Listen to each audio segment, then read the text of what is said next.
making another lotro video, kind of an updated thoughts as my last one was about a week or two after playing.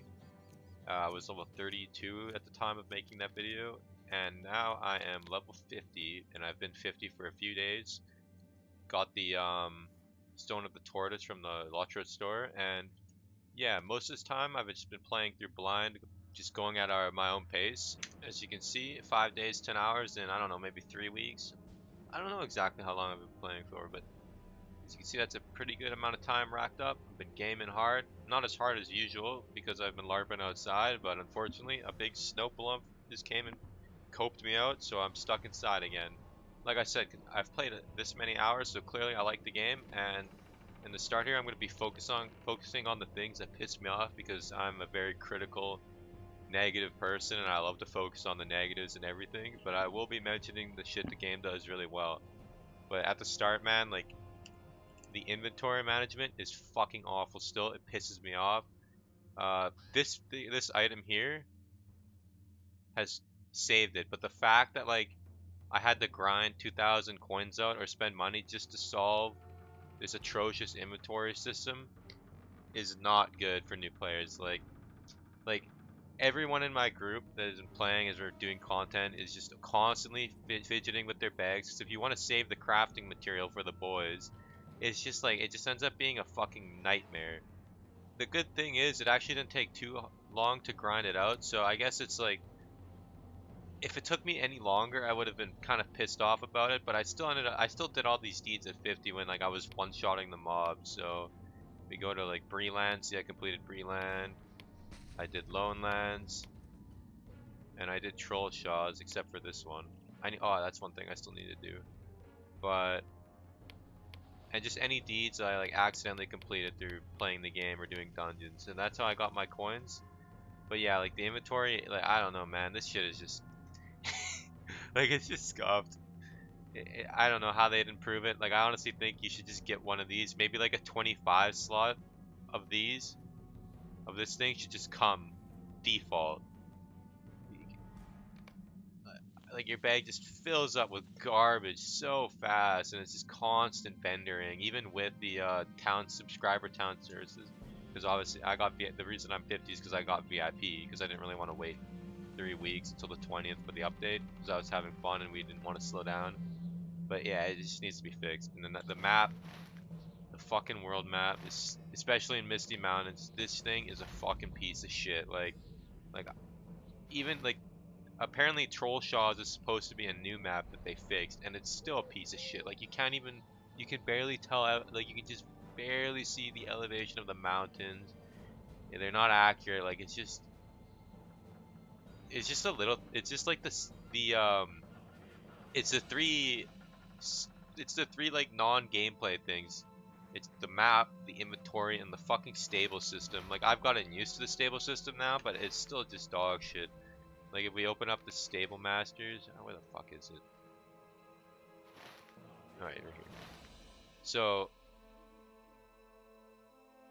like, I guess it tells you which connects to which, but, like, it's just so needlessly complicated. Like, there's 3 stable masters in Bree, and some take you some ways, some take you other ways. And then, like, in Rivendell, half the time you have to travel from the last homely house stables all the way back.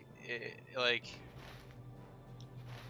it's just scuffed, man. Like, there's no excuse for it. It's just so randomly complex, and like, I don't know if they're trying to go for LARP or what, but like, at sometimes you have to sacrifice a little bit of LARP for gameplay, and I don't know why they can't just do this. Like, instead of going to a stable masters, here, I'll go to one right now. Instead of going to a stable masters and opening up a stupid fucking list, they already have this map made, and it has, like, functionality where you can click on things. So instead of this, like, piece of shit coming up, every stable master, like, let's say we can keep it a little LARP. Every stable master and area door is connected, and maybe there's one in, like, this area that you can travel to, then you can travel to Rohan or this place or fucking Misty Mountains, whatever. But, like, this should just open up this map.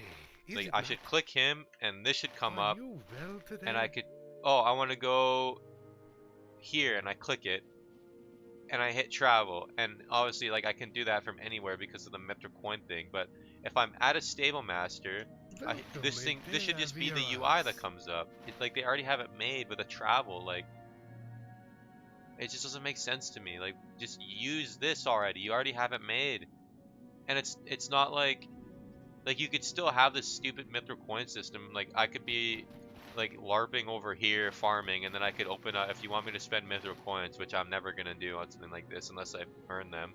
I'll just click this and hit travel. Like people who do that can still do that, and you still make your stupid money. But like it's just I just don't understand why this hasn't been resolved. This is gonna like these three things are gonna keep new players from playing the game, but like those are pretty much my only like negatives of the game for now. Other than that, as you can see like around me, the world design still blows anything out of any MMO. Like it's just not even fucking close. And I'll get into the dungeons later, but like I'll just use the example of like just compare Breeland or the Shire or just any settlement in this game to like let's compare it to Gadgesan from WoW. Like in the lore of WoW, Gadgesan's supposed to be some massive ass like merchant crime city with gangs, and it's just huge. And then you go to WoW and it's a fucking piece of shit stone circle with a cage in the middle and like two houses. The like why couldn't they do something like this? Like WoW didn't start designing decent settlements or like cities in the lore until fucking Suramar and Zoldazar and Boralis, and even though like those cities can be annoying to navigate, like they're at least fucking they're cool and they're atmospheric. But like but it took them until what? I don't even remember when that shit came out. Like the late 2010s, like 2018, 2000. I don't know sometime whenever Legion came out. And this game is doing this shit in 2007 during TBC. Like, what TBC settlement like is even close? Shatrath is the main hub, and yeah, sure, it's kind of big, but it's like an ugly piece of shit. Breetown, even just Breetown in the Shire blows it out. Let alone like imagine, like, just I can't even imagine how Minas Tirith or any of these places, Helm's Deep. It's just gonna get it just blows it out of the water, man. It's not even close. So yeah, this game still is the S tier, S plus tier, 10 out of 10. World design, city design, just everything. It's just like mega LARP, and while I'm playing, I don't know, like just look at these comfy northern lights. But yeah, anyways, I'll move into like my thoughts on the champion class. Like if you're playing this game as a new player for the first time, and if you've played WoW before, I'd actually recommend you do not play Champion or Hunter. I haven't played Hunter, but everyone I know who's played Hunter, they like it, but I don't think, like, it's not better than WoW's Hunter, and neither is Champion. Champion's, like, it's not really better than Fury Warrior. I mean, one, I don't really like the combo point system in general in any game, but even then, like, the combo point system isn't really a big part of this class, at least at my level with how the scaling works. Like if we compare, like Blade Wall is basically Warrior Cleave, except you don't need a target and it just does damage to everything in front of you. Max target's 10. And look how much damage this does. With Dual Wield, this is doing around 3k damage, and it's like a 4-second cooldown that costs 100 power, which with my in-combat power regen, I never run out of power. And it does like more damage than 5 combo point abilities, like Blade Storm. Costs 4 combo points, fervor, whatever, combo points. And so you have to build this thing up, and I guess it has high crit rating. But, so you build this up, and this does way more damage. Like, you use, this ability is just completely broken. And, like, just compare it to this shit. Like, all my combo point abilities do less, or at most, equal to this ability. So it doesn't even feel, it just doesn't feel like you're rewarded for using your fervor properly. Like if you're at 5 fervor and this is up, you still just want to use this. Like this has to be used on cooldown, and the rest of the abilities just like they're useful, but like the amount of effort reward is not there. And like I'm still having fun with the champion. Don't get me wrong. It's fun to like run around, pull like 30 mobs, and just blow them all up. But like the way the Q system works, it just doesn't feel as satisfying as WoW's Fury Warrior. And like this is basically WoW Whirlwind. This is Cleave. This is like double. This is like another Cleave ability. But this one actually has some good sound effects. Horn of Gondor is a fun ability. I like that one. But the rest is like this is like Sinister Strike. These two. This is Cleave, Sinister Strike. This is Eviscerate. This is Eviscerate that heals. And I know, and like the Execute, like this is the best example. Look how shit this is. Removes 5 from Fervor. Like this ability is fucking worthless. It does 1,000 damage, and it's only usable under 20% health.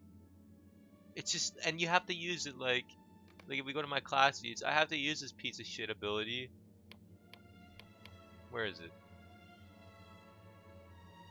Here, I have to use this fucking 350 times to get this D complete that gives me class trait points, and it's a piece of shit. Like it does 1,000 damage, and it has like a condition, and it costs combo points. When I could just hit Blade Wall for like fucking, look at that, like 3k damage. And I know I have like the legendary thing, but even without the 40% Blade Wall damage in here, it's still like, it's still way better than this fucking piece of shit ass ability. I don't know, like it's just kind of disappointing. But I mean, I just pretend this ability's not there, and like the class is still fun and all. It's not like it's bad, but I just think the hunter and champion are just the counter, like the most vanilla-y, like standard, less creative classes in like RPG MMO design. And I just think other games do like the dual wield, like whirlwind, kill everything archetype better, and the hunt, and it's mainly also because of the Q system and like the laggy feeling. And it's hard to compete with like the polish of WoW in those regards. But the one thing this game does do well is the minstrel, all the other gimmicky classes like minstrel, lore keeper, even guardian, like they have really cool gimmicks. And the gambit system with the warden, like I've never seen anything like that.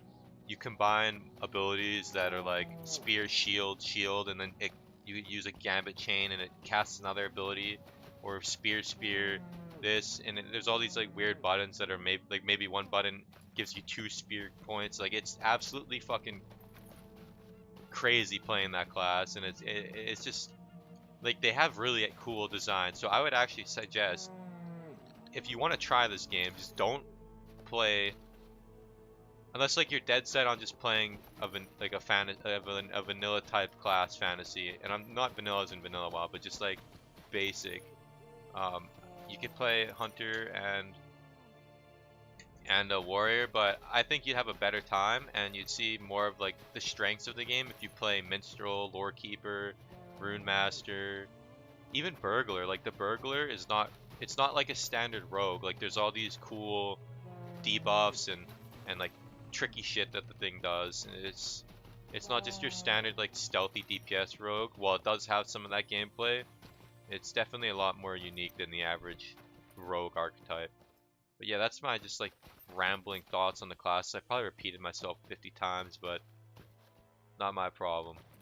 But now that the class rants are done, like you can see, I'll give a little progression update after I've done my ranting. So yeah, I got my legendary, I finished the book quest, got a lot of the reps up. I don't know if these are necessary. I just, like, most of them are really easy to get now, and I assume that's just with how the game's age, they've made it easier. But yeah, the only thing left for us to really do is wait for these slow gamers to level up.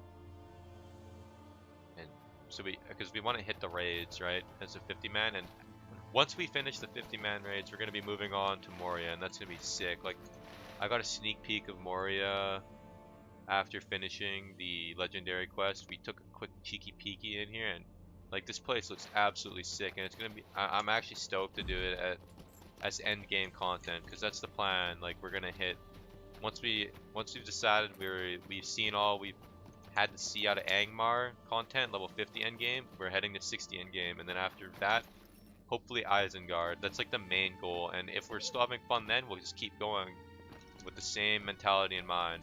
Because I don't really see the point in rushing to level 140. The newer content seems like it had less, like it's less developed, and it kind of follows more of the modern MMO design of being just like endless grinds. That's just the impression I get. I could be wrong, but like I just feel like it's a big missed opportunity, missing out on all this cool early content that the game offered. Yeah, but with that out of the way, my rambling done, I'm gonna swap over and get into the dungeons. Dungeons and endgame zones in this game are very well done. A lot of the earlier level dungeons are scalable up to level 50 and award items used to upgrade your legendary weapon. So although the gear in a lot of these dungeons is absolute liquid shit, it's still really cool to see design and layouts. Focusing on the scaling dungeons first, the Annuminous dungeons are probably my least favorite, aside from Ostalendil. Nothing appears to damage this creature. Oh. Why? That's what it says. I bet you we have to pull him into the light. How much you want to bet? It's a shadow mechanic. Watch this. Watch this. I'm a genius. All right, let's see. Yeah, it's just like I'm that one boss. Genius. I'm fucking genius. Well, it's you're fucking just retarded. Which utilizes a really cool light mechanics in its trash and boss packs. I'm a massive fan of mechanics in PvE content that make you utilize the environment to successfully defeat the instance, and they definitely succeeded here with this mechanic. The Foreknowledge dungeons are your most standard PvE dungeons, but that doesn't mean they're boring. The final boss in the Water Wing has you doing parkour to keep up with the boss. And although the movement in this game is jank, it still ends up being pretty fun to chase around, and it's a nice change of pace from the standard button mash rumping tank and spank fights. The next one I'll talk about is Foreknowledge Shadow. The final boss of this dungeon has filtered us multiple times. Once due to a small group size, and second due to putting the difficulty too high and having the shade blow me out for 8k, killing me instantly. This boss requires you to keep all 3 flames lit, and once the flames are lit, they spawn mobs. I definitely want to come back here with a proper tank and clear this guy on the hardest difficulty in the future. Now for the non-scaling real endgame of level 50. Angmar and its instances. First off, Angmar as a zone itself is absolutely wicked sick. The northern half has insane levels of verticality and interconnectivity that rival Souls levels. Then the dungeons on top of that are massive with branching paths, keys to unlock shortcuts, and cool wicked sick bosses. My personal favorite is Hellcham, a Kraken boss located in the caves of Karndum, which has you fending him off until he knocks some pillars down, allowing you an opportunity to DPS him. Oh shit. Let's go! Yeah! Dude, Garrett, I'm gonna fall off, man. Fuck. Yes, it's scary. Fuck him up, boys!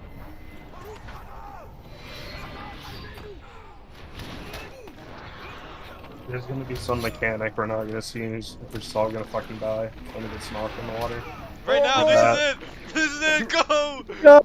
Go! Where's the next one? Oh, it's over here. For dungeon content, it's incredibly well done, and that's an early boss in this place.